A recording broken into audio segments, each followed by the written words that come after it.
There are two people entering the same car negotiation on the same day for the same vehicle. The first one needs the car, and the dealer knows it. The second one has a savings account with 6 months of expenses and no urgency, and the dealer can sense it. They leave the dealership with different prices on identical transactions. And that dynamic does not only exist in car dealerships.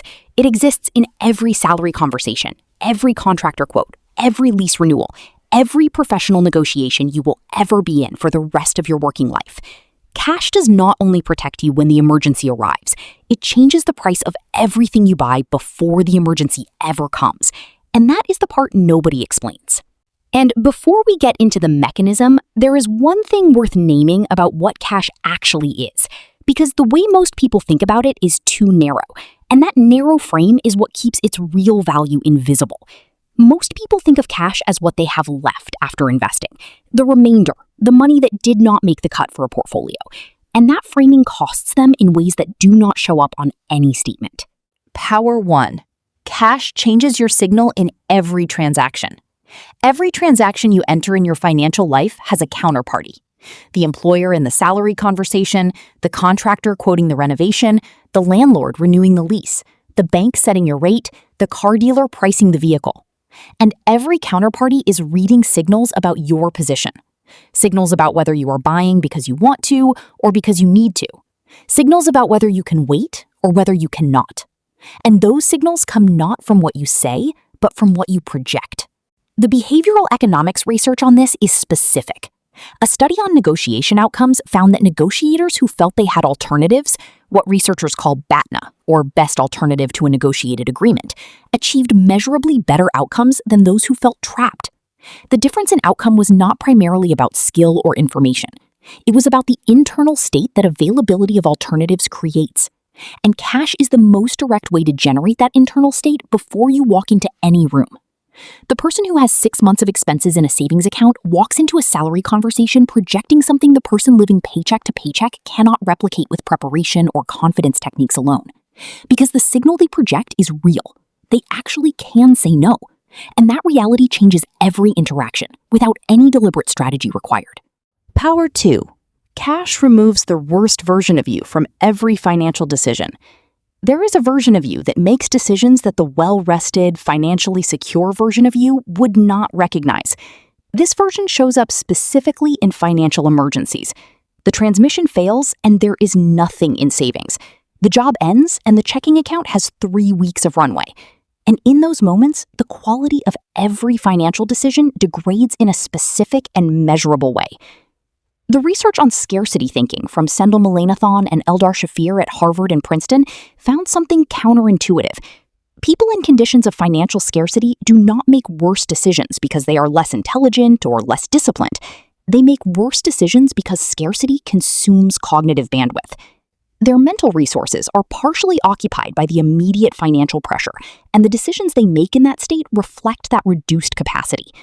The practical implication is direct. Every financial emergency you navigate without a cash cushion is a problem you are solving with a diminished version of your decision-making capacity. And the solutions that feel necessary under that pressure frequently create new problems that the full capacity version of you would have avoided. The cash cushion does not prevent the transmission from failing. It prevents the transmission failure from also being a decision quality emergency. Power 3. Cash is how you become the buyer instead of the debtor. There is a specific financial position most people never think about until they are in it. The position of needing money quickly. And the cost of being in that position is not just the interest rate, it is the entire structure of the transaction. Because when you need money quickly, every institution that can provide it knows you need it quickly and prices accordingly. The difference between a person who buys an emergency on credit and a person who covers an emergency from savings is not primarily the interest rate difference, although that difference is real. It is the negotiating position in every subsequent transaction. The person who covered the emergency from savings exits the emergency in the same financial position they entered it, minus the cost of the emergency. The person who covered it with debt exits the emergency with a new monthly obligation that reduces their flexibility in every subsequent decision. And the compounding effect of reduced flexibility on every following decision is the real cost of not having cash, not the interest charge. the narrowing of options that the interest charge represents. And if the signal mechanism and the decision quality research just reframed what cash actually does in your financial life, the like button is right there. It costs 2 seconds, and it means the next video gets made with the same level of specificity. Power 4. Cash gives you access to the transactions that are only available to people who do not need them. The most valuable financial opportunities in most markets have one thing in common. They are available to people who can act quickly from a position of not needing to. Distressed sales, motivated sellers, time-sensitive investment windows, business opportunities that require immediate capital, all of these disproportionately reward the person who can say yes today and are unavailable to the person who needs to arrange financing first. Warren Buffett famously kept tens of billions in cash at Berkshire Hathaway, not because cash is a good long-term investment, but because having it made him a different kind of buyer, the kind that could move in 24 hours when the right opportunity appeared. And the same dynamic operates at every scale below a billionaire. The person with 6 months of expenses in a high-yield account plus an additional opportunity fund can participate in transactions that the person without that cushion simply cannot enter. The opportunity is not better for them because they are smarter or more connected. It is better because they are positioned and the other party can sense that positioning. Cash is not an investment. It is a credential that determines which transactions you are eligible to participate in. Power 5. The luxury of patience. The most powerful thing cash buys is not security and not options. It is time.